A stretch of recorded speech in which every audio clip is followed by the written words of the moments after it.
நூலில் நடைபெற்று கொண்டிருக்கக்கூடிய ஐம்பெரும் விழா இதய நபியின் உதய தின விழா கல்பில் நிறைந்த கௌசுல் ஆலம் ரலியல்லாஹு அன்ஹு நினைவு பெருவிழா கொரட்டூர் மஸ்ஜிதே நூரின் ஆன்லைன் முபல்லிகா 2ஆம் ஆண்டு பட்டமளிப்பு விழா 1 கோடி சலபாத் ஈசால் சபாப் மஜ்லிஸ் மற்றும் மக்தபு மதரசா ஆண்டு விழா. இந்த ஐம்பெரும் விழாவில் தகுதிமிக்க தலைவர், ஜமாலியா அரபிக் கல்லூரியின் போற்றுதலுக்குரிய முதல்வர் மௌலானா மௌலவி சையீத் நயாஸ் அஹமது ஜமாலி பிகாம் எம்ஏ ஹலரத் பெருந்தகை அவர்களே, இந்நிகழ்விற்கு வருகை புரிந்து இந்நிகழ்வை சிறப்பித்து கொண்டிருக்கக்கூடிய கண்ணியத்திற்குரிய உலமா பெருமக்களே, மேடையிலே வீற்றிருக்கின்ற ஆண்டோர்களே, சான்றோர்களே, இப்பள்ளியினுடைய தலைமை இமாம் மௌலானா மௌலவி அல் ஹாஃபில் அல் காலி மன்சூர் சிராஜி ஹலரத் பெருந்தகை அவர்களே, அன்பார்ந்த பெரியோர்களே, இளைஞர்களே, சிறார்களே, தாய்மார்களே, சகோதரிகளே,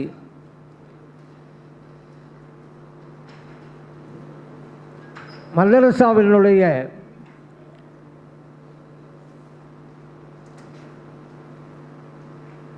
மாணவர் மாணவிகள், கண்மணிகளே, சிறப்புமிக்க இந்த நிகழ்விற்கு ஏற்பாடு செய்திருக்கின்ற கொரட்டூர் மஸ்ஜிதே நூரினுடைய பாராட்டுதலுக்குரிய நிர்வாக பெருமக்களே, புனிதமான நிகழ்வில் நம்மையெல்லாம் பங்களிக்க செய்து நல்லதை சொல்லவும் கேட்கவும் வாய்ப்பளித்த எல்லாம் அல்ல இறைவனை போற்றி புகழ்ந்து எனது உரையை தொடங்குகின்றேன். நமது மார்க்கம் கல்விக்கு முக்கியத்துவம் கொடுக்கிறது. குர்ஆனிலே இருக்கிற வசனங்களில் முதலாவது வசனம் யக்ராஇ, நீங்கள் படியுங்கள், ஓதுங்கள் என்பதுதான். இறைவன் தனது வேதத்தை படியுங்கள் என்றுதான் தொடங்குகிறான். குர்ஆனிலே 114 சூறாக்கள் உண்டு. ஒவ்வொரு சூறாவுக்கும் ஒரு பெயரும் உண்டு. அதிலே ஒரு சூறாவின் பெயர் அல் கலம், பேனா எழுதுவோல். இறைவன் படிப்புக்கு கொடுக்கிற முக்கியத்துவம் என்ன என்பதை இதிலிருந்து நம்மால் புரிந்து கொள்ள முடியும்.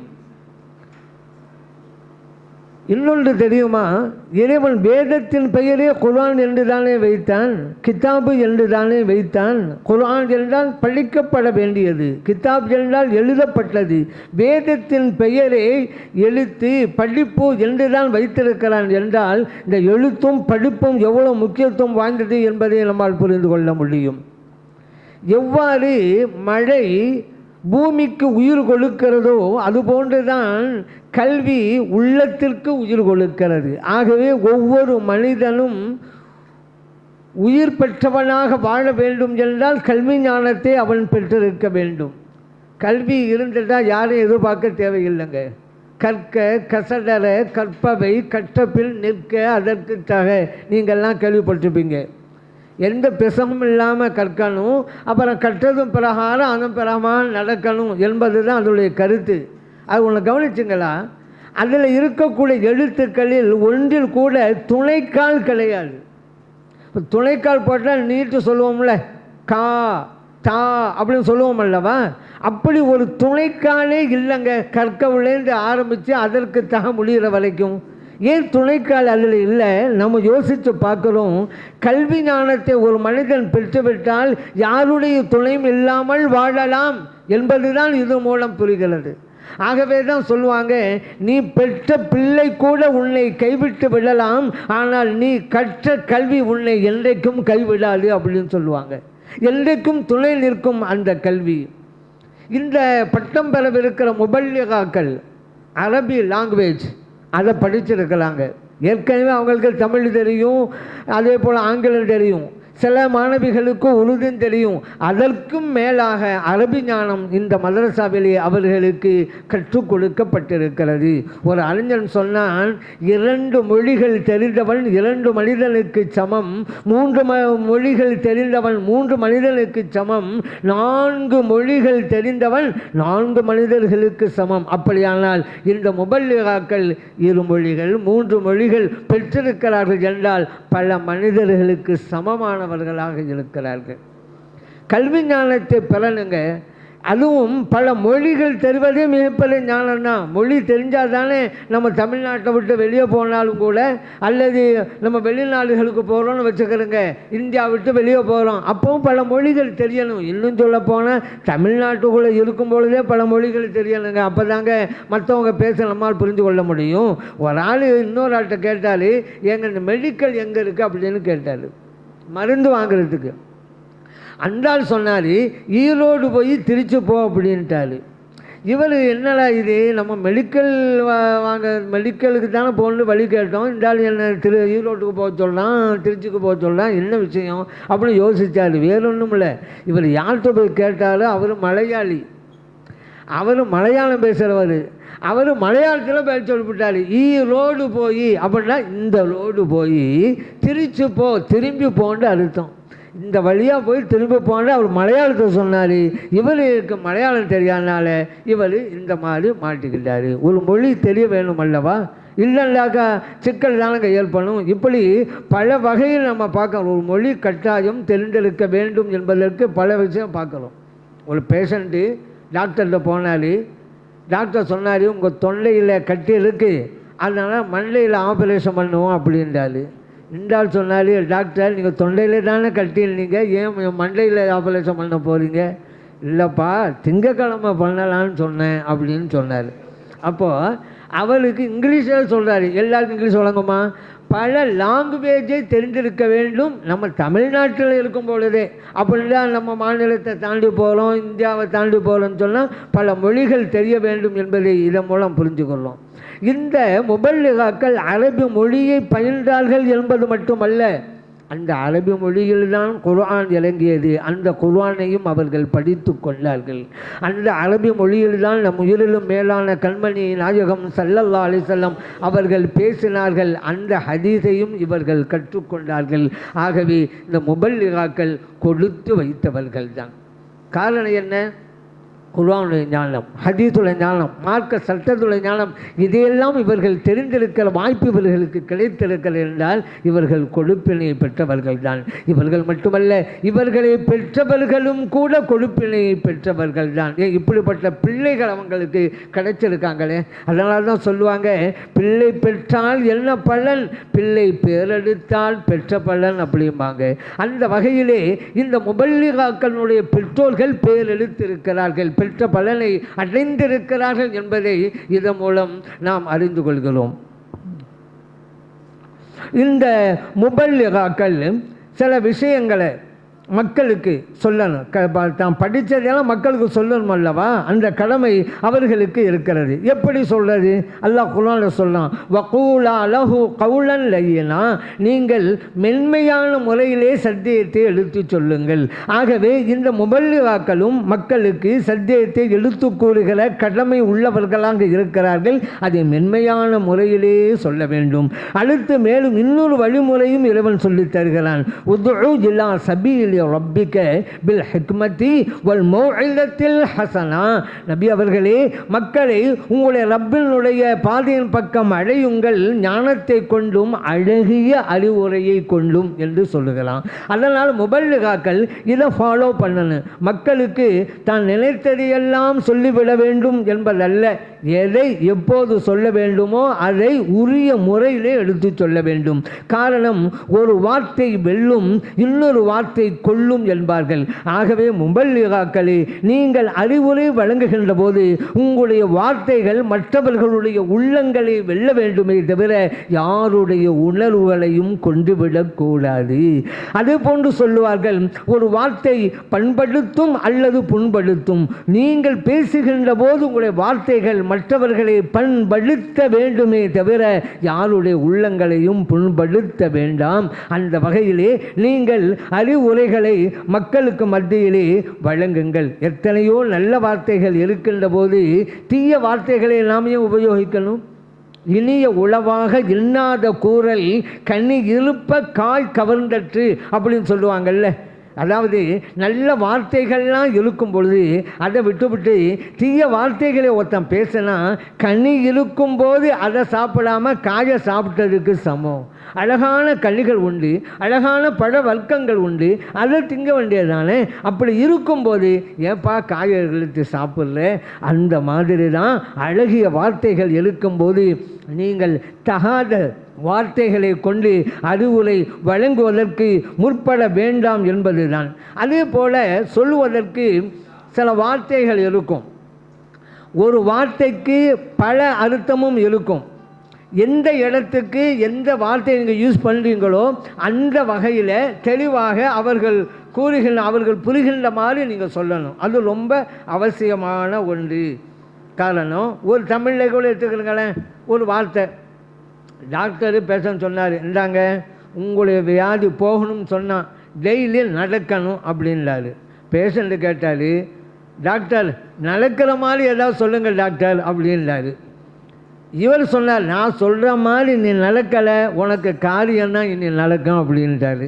ஏன் நடக்கும் அப்படிங்கிறது தான் ஃபஸ்ட்டு. நடக்கணுங்கிறது வாக்கிங். நான் அப்போ தான் வியாதி போகும் நடங்க அப்படின்னு அவர் சொல்கிறாரு. அடுத்து நடக்கிற மாதிரி சொல்லுங்கள் டாக்டர் அப்படின்னு, முடிகிற மாதிரி சொல்லுங்கள் டாக்டர். ஏன்னா அவர் வாக்கியம் போகிறது அவரால் முடியாத காரியம், அதனால் அவர் அப்படி சொன்னார். அடுத்து இவர் சொன்னார், நீங்கள் நடக்கலை உங்களுக்கு காரியம் நடந்துடும் அப்படின்னு. இங்கே மௌத்து வந்துடும்னு அர்த்தம். அப்போது நடக்கிறது தான். இப்போ நீங்கள் பேசுகின்ற போது எந்த இடத்தில் எந்த வார்த்தையை போட்டால் கேட்பவர்கள் விளங்குவார்கள், அதற்கு தகுந்தவாறு நீங்கள் பேசணும். அது முக்கியமான ஒன்று. ஒரு விஷயத்தை ரெண்டு விதமாக சொல்லலாம். அதில் சிறந்த வழி எது, அதைத்தான் நம்ம யூஸ் பண்ணணும். எப்படி அப்படின்னு கேட்டால், நான் சொல்லுது உங்களுக்கு புரியுதா அப்படின்னு நான் உங்கள்கிட்ட கேட்கலாம். நான் உங்களுக்கு புரிகிற மாதிரி சொல்கிறேன்னா என்றும் கேட்கலாம். ரெண்டும் ஒன்று தாங்க. ஆனால் நான் சொல்ல உங்களுக்கு புரியுதா அப்படின்னு கேட்டால் என்னிடமிருந்து ஆணவம் வெளிப்படுகிறது. உங்களுக்கு புரிகிற மாதிரி நான் சொல்கிறேனா என்று சொன்னால் என்னிடமிருந்து தன்னடக்கம் வெளிப்படுகிறது. சொன்னது ஒன்று தான், ஆனால் அந்த வழிகள் தான் இரண்டு. ஒரு ஆள் இன்னொரு ஆள்கிட்ட சொன்னார், நான் உங்களுக்கு ஹெல்ப் பண்ணுறேங்க, அந்த ஆள் சந்தோஷப்பட்டார். அடுத்து சொன்னார், நீங்கள் மொத்தா போகிற வரைக்கும் நான் ஹெல்ப் பண்ணிக்கிட்டே இருக்கிறேன் அப்படின்னு சொன்னார். கோபம் தான் வந்துச்சு அவருக்கு. அதே போல் இன்னொரு ஆள் சொன்னார், உனக்கு நான் ஹெல்ப் பண்ணுறேன், உன் ஹயாத்து உள்ள வரைக்கும் நான் ஹெல்ப் பண்ணுறேன் அப்படின்றாரு. இப்போ சந்தோஷப்பட்டார் அவர். ஏங்க, நீ மொத்தா போகிற வரைக்கும் உதவி செய்கிறேன் அப்படிங்கிறதும் உன் ஹயாத்து உள்ள வரைக்கும் உதவி செய்யுங்கிறது ரெண்டும் ஒன்று தானேங்க. ஆனால் உன் ஹயாத்து உள்ள வரைக்கும் உதவி செய்கிறேன் அந்தால் சந்தோஷப்படுறாரு. நீ மொத்தா போகிற வரைக்கும் நான் உதவி செய்கிறேன், கோபம் வருது, நீ உன் உதவியே வேணாங்கிட்டார் அவர். என்னடா நீ எப்போலாம் நான் மொத்தா போட்டு உட்காந்துருப்பேன், நீ உன் உதவியே எனக்கு வேணாம். எங்கள் அர்த்தம் ஒன்று தாங்க, சொல்லுகின்ற வழிகள் தான் இரண்டு. அப்போ அழகிய முறையிலே நீங்கள் சொல்ல வேண்டும். இதுதான் மிக முக்கியமான ஒரு கருத்தை சொல்கிறதுக்கு. இன்னொன்று, தெளிவாகவும் பேச வேண்டும். ஒன்றை பேசுங்கள், தெளிவாக பேசுங்கள், இல்லைன்றாலும் மாற்றி வழங்கிடுவாங்க. ஒரு ஆள் சொன்னார், இந்த ஆள் மலேசியாவுக்கு போகும்போது ஒரு கிழிஞ்ச சட்டையோடு தான் போனால் இன்றைக்கி 2 கோடி வச்சுருக்கான் அப்படின்றாரு. உடனே அவர் கேட்டார், 2 கோடி கிழிஞ்ச சட்டை வச்சுட்டு இவன் என்ன செய்ய போகிறான் அப்படின்றாரு. அதாவது அவர் ரெண்டாவதாக சொல்லும்போது பணம்னு தெளிவாக சொல்லலை. ஒரு கிழிஞ்ச சட்டையோடு போனால் இப்போ 2 கோடி வச்சிருக்கான்டாரு. இவர் 2 கோடிங்கிறது பணத்தை சொன்னார். அவன் என்ன நினச்சிக்கிட்டான், 2 கோடி இல்லை 2 கோடி கிழிஞ்ச சட்டை நினச்சிக்கிட்டான். அப்போ இதில் என்ன செய்கிறதுன்னா தெளிவாக சொல்ல வேண்டும். இதே போல தான் ஒருவர் கவலையாக இருந்தார். எங்கே கவலையாக இருக்கிறீங்க அப்படி கேட்கும் பொழுது, வேறு என்னங்க, என் மகன் இருக்கிறான்ல, முளைச்சி 2 இலை கூட விடலை, இந்த மாதிரி பண்ணி விட்டானே, அதான் கவலையாக இருக்கிறேன். அப்படி என்னங்க அவன் பண்ணான்? இல்லை, அந்த செடியை பிடிங்கிட்டான் அப்படின்றாரு. இப்போ என்னண்டா, முளைச்சி 2 இலை கூட முடியலைங்கிறது மகனைத்தான் சொல்கிறான்னு இவன் நினச்சிக்கிட்டாரு. ஆனால் அவர் செடியை சொன்னார், முளைச்சி 2 இலை கூட விடலை அந்த செடி, அதுக்கெல்லாம் பிடிக்க விட்டானே அப்படின்னு அவர் சொல்கிறாரு. அதுதான் ஒருவருக்கு சொல்லும் பொழுது தெளிவாக சொல்ல வேண்டியது மிக முக்கியமான ஒன்று. இன்னொரு விஷயம் என்ன அப்படின்னு கேட்டால், பெண்கள் சமூகத்தின் கண்கள், நம்மளாம் தெரிஞ்சது தான். எந்த அளவுக்குன்னு சொன்னால், நாம் மூச்சு விடுவதற்கு ஆக்சிஜன் வேணும் அல்லவா, அது போன்று தான் சமூகத்திலே பெண்கள் இருக்கிறார்கள். அவர்களும் கல்வி ஞானத்தை பெற வேண்டும். மார்க்கம் சொல்லுகிறது, வது குல்ன மா யுத்துலா ஃபி புஜூத்தி குல்ன மின் ஆஜாத்தில்லாஹி வல் ஹிக்மா. நீங்கள் பெண்களே உங்களுடைய வீடுகளில் ஓதப்படுகிற வசனங்களையும் ஞானங்களையும் நீங்கள் கற்றுக்கொள்ளுங்கள், நீங்கள் கூறுங்கள், மற்றவர்களுக்கும் எழுத்து சொல்லுங்கள் என்றெல்லாம் இறைவன் சொல்லித் தருகிறான். உங்களுக்கு தெரியுமா, ஆயிஷா சித்தியக்கா ரலியல்லாஹு அன்ஹா ஸல்லல்லாஹு அலைஹி வஸல்லம் அருமை துணைவியார் ஹதீஸ் அறிவித்தாங்க. எத்தனை தெரியுமா? 2710 ஹதீதுகள் அவர்கள் அறிவித்தாங்க. அப்படியானால் எவ்வளவு பெரிய கல்வி ஞானத்தை பெற்றிருக்க வேண்டும். அவர்கள் குர்ஆனுடைய விளக்கத்தை கூறுவார்கள். அந்த விளக்கத்தை பெறுவதற்கு ஆண்கள் சஹாபா பெருமக்கள் வருவாங்க. ஹதீஸுடைய விளக்கத்தை அவர்கள் கூறுவார்கள். அதை பெறுவதற்கு ஆண்கள் சஹாபா பெருமக்கள் வருவாங்க. எத்தனையோ மார்க்க சட்ட திட்டங்களை எல்லாம் பெற்றுக்கொள்வதற்காக ஆண்களான சஹாபா பெருமக்கள் அன்னை ஆயிஷா சித்தியக்கா ரலியல்லாஹு அன்ஹா அவங்கள்ட்ட வந்து கேட்பாங்கன்னு சொன்னால் எவ்வளோ பெரிய கல்வி ஞானத்தை அவர்கள் பெற்றிருக்க வேண்டும். அப்படித்தான் முபல்லிகாக்களே நீங்களும் இருக்கிறீர்கள். இன்றைக்கு சமூகத்தில் மற்ற பெண்களுக்கு நீங்கள் மார்க்க சட்ட திட்டங்களை எடுத்து சொல்லக்கூடிய நிலையிலே இருக்கிறீங்க. ஆயிஷா சித்தியக்கா ரலியல்லாஹு அன்ஹா அவர்களுடைய வாரிசு பெண்களாக நீங்கள் இருக்கிறீங்க. ஆகவே மக்களுக்கு நீங்கள் எடுத்து சொல்லுங்க. அந்த பெண்களுக்கு கல்வியை கொடுக்கிறது, ஆண்களுக்கு கல்வியை கொடுக்கிறது, ரெண்டுக்கும் வித்தியாசம் இருக்குதுங்க. ஆண்களுக்கு கல்வியை கொடுப்பது தனி மனிதனுக்கு தான். ஆனால் பெண்களுக்கு கல்வியை கொடுப்பது குடும்பத்திற்கே கொடுக்குற மாதிரி. ஒரு ஆண்மகனுக்கு கல்வி கற்றுக் கொடுத்தோம், அவன் பெற்றான், அது அவன்கிட்ட தாங்க இருக்கும். காலையில் எழுந்திருப்பான், அப்புறம் வேலைக்கு போயிடுவான், இரவு வருவான், படுத்து தூங்கிடுவான், இப்படி தாங்க. ஆனால் ஒரு பெண்மணி கல்வி ஞானத்தை பெற்றுவிட்டால் அது அவளிடம் மட்டும் இருக்காது, வீட்டில் இருக்கக்கூடிய எல்லா உறுப்பினர்களுக்கும் அவள் சொல்லிக் கொடுத்து விடுவாள். ஆகவே தான் ஒரு பெண்ணுக்கு கல்வியை கொடுப்பது ஒரு குடும்பத்திற்கே கொடுப்பது போல. ஒரு நல்ல பெண்மணி குடும்பத்தை சிறந்த பல்கலைக்கழகமாக மாற்றி விடுவாள். அப்படிப்பட்ட ஆற்றலும் திறமையும் அந்த பெண்ணுக்கு இருக்கிறது என்றால் அந்த பெண்ணுக்கு நீங்கள் கல்வி ஞானத்தை கொடுங்க. ஆனால் அந்த பெண்மணி தானே இப்போ வளர்க்குறாங்க குழந்தைகளை. இப்போ நான் கூட சொல்கிறது அடிக்கடி, முபல்லிகாக்களே ஆலிமாக்களே, நீங்கள் கல்வியை கற்பது உங்களுக்காக மட்டும் இல்லைங்க, நீங்கள் ஈண்டெழுக்கப் போகிற குழந்தைகளுக்காகவும் தான் நீங்கள் கல்வியை கற்கிறீர்கள்.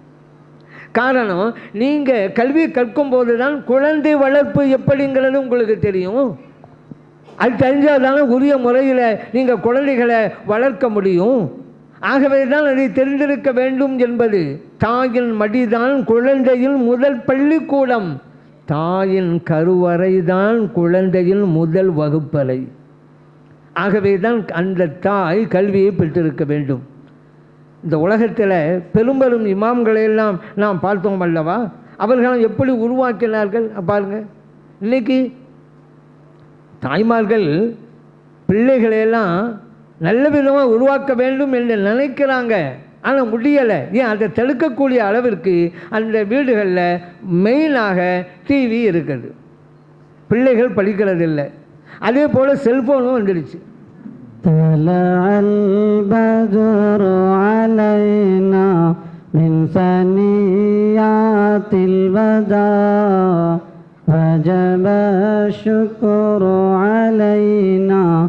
ما دعا لله دا لا إله إلا الله لا إله إلا الله لا إله إلا الله محمد رسول الله.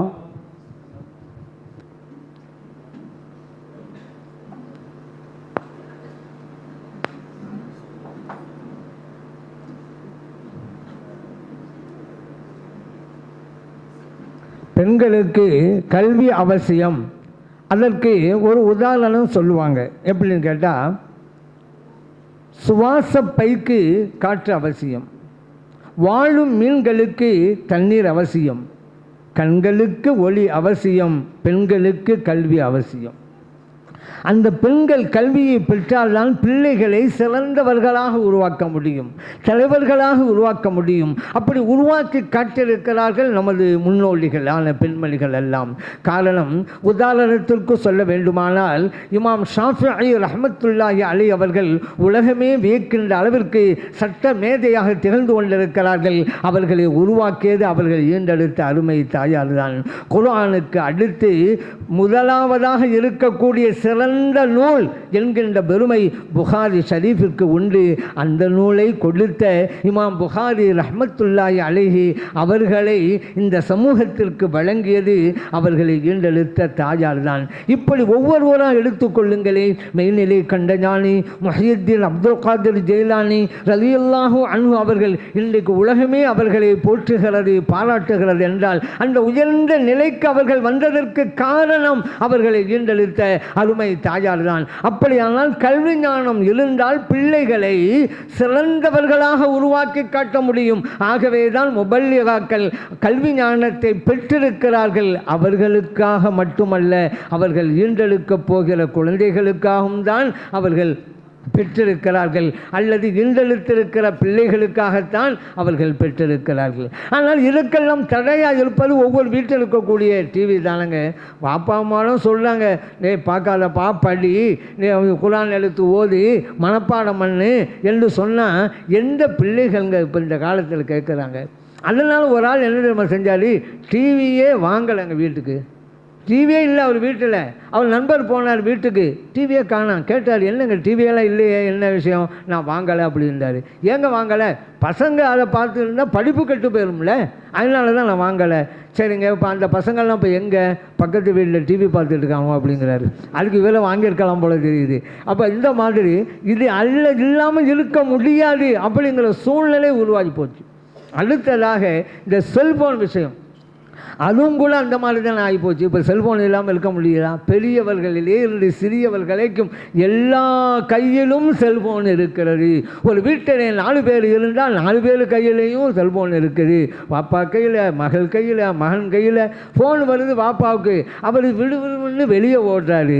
அப்புறம் மகளுக்கு ஃபோன் வருது, ரூமுக்கு ஓடுறாங்க. அப்புறம் மகனுக்கு ஃபோன் வருதுங்க, அப்புறம் மொட்டை மாடிக்கு ஓடுறான் அவன். கடைசியில் போனவங்கெல்லாம் கவலையோடு வந்தாங்க. ஏப்பா கவலையோடு வரீங்க? யாருக்குமே டவர் கிடைக்கல அப்படின்னு சொல்லி. அப்படி எல்லாருக்கும் சரி, குழந்தை உள்பட ஒரு குழந்தைய ஆசுவாசப்படுத்தணும், அழுகை நிறுத்தணும். அதுக்கு கூட அந்த காலத்துல எல்லாம் பொம்மையை கொடுப்பாங்கல்ல, இந்த காலத்தில் செல்போனை தான் கொடுத்துட்றாங்க. அதெல்லாம் இப்போ என்ன ஆகிப்போச்சு தெரியுமா? அன்று இன்று வித்தியாசம் அதுதான்.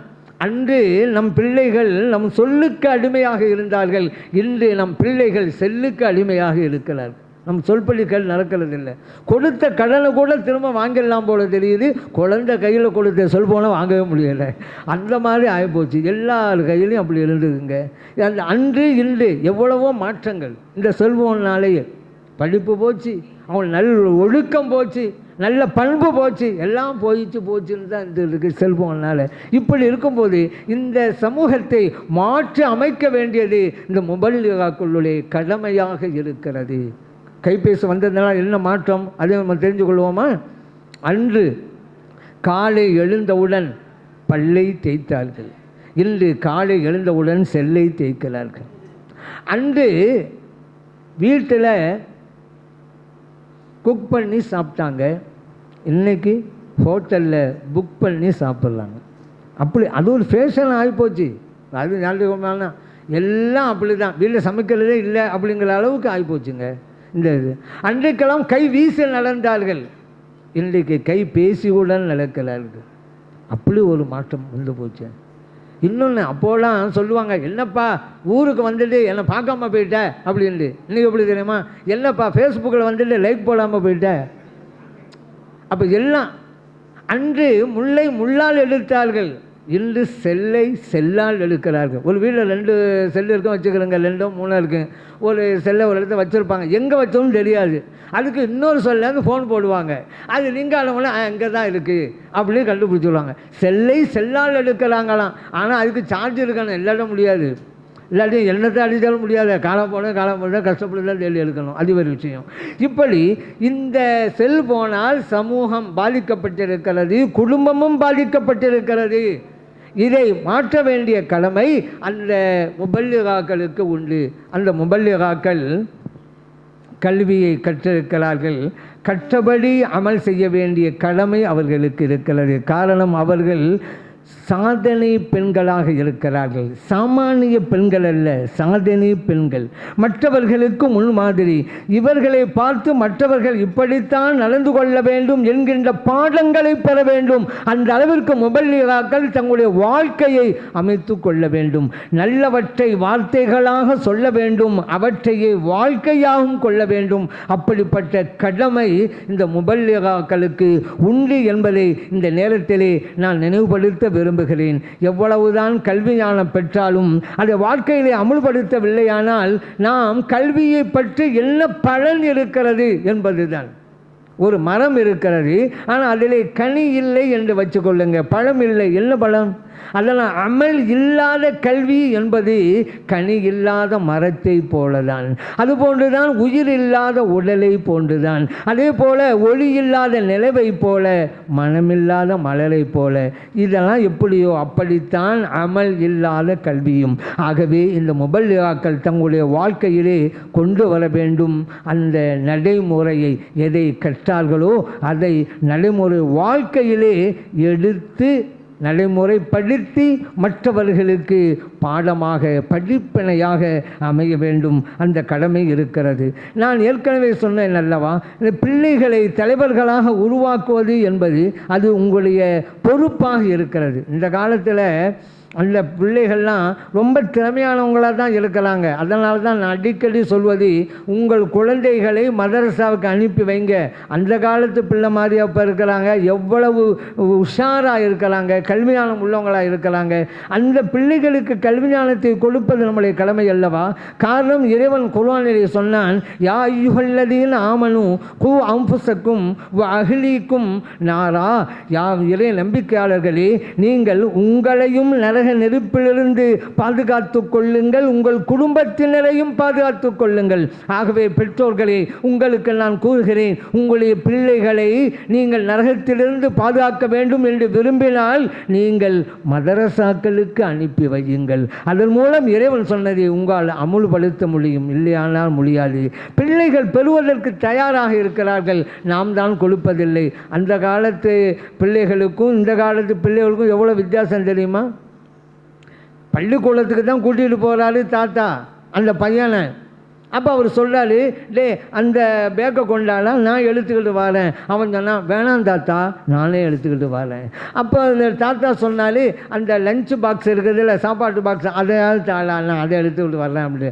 வேணாம் தாத்தா, அதையும் நானே எடுத்துக்கிட்டு வர்றேன்னா. சரி பரவாயில்ல, அந்த வாட்டர் பாட்டில் இருக்கிறா, அதையாவது தாளா, நான் எடுத்துக்கிட்டு வரேன். அதுவும் வேணாம் தாத்தான்னு தான். கடைசி இவர் சொன்னார், அப்போ நான் எதைத்தான் எடுத்துக்கிட்டு வர்றது? என்னை தூக்கிட்டு வாங்க தாத்தா அப்படின்ட்டான். எவ்வளோ உஷாராக இருக்கான் பார்த்தீங்களா? அப்போ ஏதாவது ஒன்று கொடுத்தா அதோட போயிடுமா, அதுக்காக வேண்டி எல்லாம் இவன் வச்சுக்கிட்டு இவளே தூக்கிறது. அப்போ பாலமே இல்லையில. அந்த மாதிரி விளக்கம் உண்டு, ஏமாற்ற முடியாது. அந்த காலத்து பிள்ளைகளை ஏமாற்றலாம். பிள்ளைகள்லாம் ஆச்சரியப்படுறாங்களே, அந்த காலத்து பிள்ளைகள் இந்த காலத்து பிள்ளை எல்லாம் ஆச்சரியப்படுறாங்க. அந்த காலத்து பிள்ளைகளுக்கு வாப்பாக்காரர் தான் செல்லட்டில் குச்சை வச்சுக்கிட்டு எழுதுறா, ஆனா ஆவண்ணா இவர் தான் சொல்லி கொடுத்தாரு. ஆனால் இன்னைக்கு செல்ஃபோனை வச்சுக்கிட்டு வாப்பாவுக்கும் மீன் சொல்லி கொடுக்குறான். இங்கே அழுத்துங்க அத்தா, அங்கே அழுத்துங்க அத்தாங்கிறான் அவன். அப்படியே நிலைமை மாறிடுச்சுங்க. அவனை ஏமாற்றவும் முடியலை. மாத்திரை சாப்பிட்ணும், கசக்குதுன்னா அவன் சாப்பிட மாட்டான். அதுக்கு என்ன செய்யலாம்?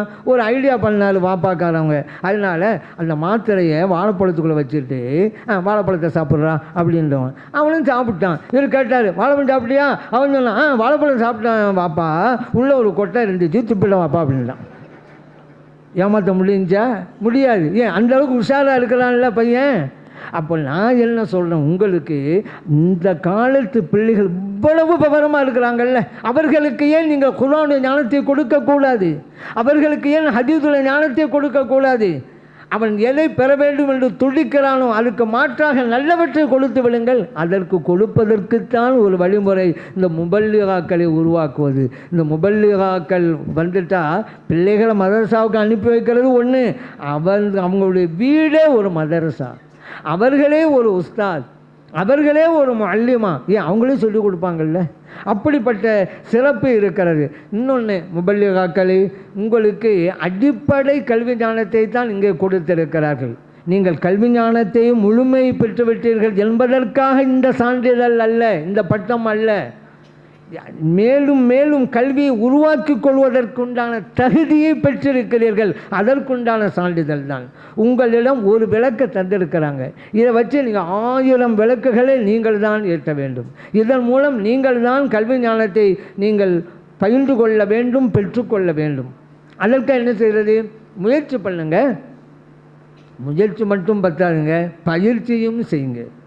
முயற்சி செய்யுங்க, முடிந்தவரை அல்ல. முயற்சி செய்யுங்க, முடிந்தவரை அல்ல, நீங்கள் நினைத்ததை முடிக்கும் வரை முயற்சி பண்ணுங்க. அதுதான் ரொம்ப முக்கியமானது. நீங்கள் தளர்ந்துடாதீங்க. உங்களுடைய முயற்சி தொழில் நடந்துக்கிட்டே இருக்கும். பல பேர் சொல்லுவாங்க, என்ன இவ்வளோ படித்து என்ன ஆகிப்போச்சு, இது செஞ்சலாம் அப்படி ஆகிப்போச்சு, அப்படியெல்லாம் சொல்லி நம்முடைய முயற்சியை ஒடுக்க பார்ப்பாங்க. அதுக்கு இடம் கொடுக்காதீங்க. நீங்கள் யாராவது உங்களுக்கு முட்டுக்கட்டைகள் போட்டால் அவற்றையெல்லாம் முன்னேறும் படிக்கட்டுகளாக மாற்றிக்கொண்டு நீங்கள் முன்னேறி போய்கிட்டே இருங்க. ஏன்னா உலகம் அப்படி தாங்க. உலகம் நம்ம நல்லே செஞ்சால் பார்க்காது, குறையத்தான் பார்க்கும். அது இயற்கையாக போச்சு. நிறைய பார்க்காத உலகம் குறையை தான் பார்க்கும். 10 தடவை ஒருத்தன் கீழே விழுந்துட்டான்னு வச்சுக்கிறோங்க, நம்மளை என்ன தெரியுமா சொல்லுவான், 10வது தடவை விழுந்து விட்டாங்க அப்படின்லாம் நம்மளாம் பேசுவோம். ஆனால் ஒரு அறிஞன் சொன்னான், 10வது தடவையாக விழுந்த அந்த மனிதனை பார்த்து அந்த பூமி முத்தமிட்டு சொன்னது, 9 தடவைகள் எழுந்தவன் நீதானே. 10வது தடவை விழுகிறான்னு சொன்னால் 9 தடவை எழுந்திருக்கலாம் இல்லைங்க. ஃபஸ்ட்டு தடவையோடு அவன் அதோட முடிஞ்சு போச்சு. 10வது தடவை அப்போ அவன் எழுந்திருக்கான் 9 தடவை எழுந்தான். அதை பாராட்டாமல் 10வது தடவை முடிஞ்சு விட்டாங்க அப்படின்னு பேசிக்கிட்டு நடக்கிறாங்க. இதுதான் மக்கள். ஆகவே முபல்லிகாக்களே, மற்றவர்களுடைய தூற்றுதல் போற்றுதல் அதையெல்லாம் கவனத்தில் வைக்காதீங்க. நீங்கள் உங்களை இலக்கை அடைகிற வரைக்கும் நீங்கள் முயற்சி செய்து கொண்டே இருங்கள். மேலும் இந்த மதரசாவிற்கு பெற்றோர்களை உங்கள் பிள்ளைகளை அனுப்பி வையுங்கள் என்று ஏன் தெரியுமா சொல்கிறோம்? நபிகள் நாயகம் ஸல்லல்லாஹு அலைஹி வஸல்லம் அவங்க சொன்னாங்க, ஒரு தாயும் தந்தையும், முக்கியமாக ஒரு தந்தையில் எடுத்துக்கொள்ளலாம், தன் பிள்ளைக்கு கொடுக்கிற கொடையில் நல்ல ஒழுக்கத்தை விடவும் சிறந்த கொடையை கொடுத்து விட முடியாது என்கிறார்கள் நபிகள் நாயகம் ஸல்லல்லாஹு அலைஹி வஸல்லம். அபூதாவுலே பதிவு செய்யப்பட்ட ஹதீஸ். பெற்றோர்களே, உங்கள் பிள்ளைகளுக்கு சிறந்த கொடையை வழங்க வேண்டும் என்று நீங்கள் விரும்புகிறீர்களா? அப்படியானால் இது போன்ற மதரசாக்களுக்கு நீங்கள் அனுப்பி வையுங்கள். அது மிக முக்கியமான ஒன்று. அதே போன்று இறைவன் நம்மை பிரார்த்தனை செய்ய சொன்னான். ரப்பனா ஹப்லனா மின் அஸ்வாஜினா வ ذُرِّيَّاتِنَا قُرَّةَ أَعْيُنٍ وَاجْعَلْنَا لِلْمُتَّقِينَ إِمَامًا. இந்த வசன பொருள் என்ன தெரியுமா? யா அல்லாஹ், எங்கள் மனைவி மக்களை எங்களுக்கு கண் குளிர்ச்சியாக ஆக்கி தருவாயாக. பெற்றோர்களே, உங்களுக்கு நான் சொல்லிக்கொள்ள விரும்புகிறேன், உங்களுடைய பிள்ளைகள் உங்களுக்கு கண் குளிர்ச்சியாக ஆக வேண்டுமானால் இதுபோன்ற மதரசாக்களுக்கு உங்கள் பிள்ளைகளை அனுப்பி வையுங்கள், சேர்த்து விடுங்கள். அதனால் ஈருலக நற்பாக்கியமும் உங்களுக்கு கிடைக்கும். அல்லாஹ் அத்தகைய நல்லுறவை நமது அனைவருக்கும் வழங்கியருள்வானாக. ஆமீன். வல்ஹம்துலில்லாஹி ரப்பில் ஆலமீன். வாய்ப்பளித்த நல்லோர்களுக்கு நன்றி கூறி விடைபெறுகிறேன். அஸ்ஸலாமு அலைக்கும் வரஹ்மத்துல்லாஹி வபரகாத்துஹு. يا رسول الله يا رسول الله يا حبيب الله يا حبيب الله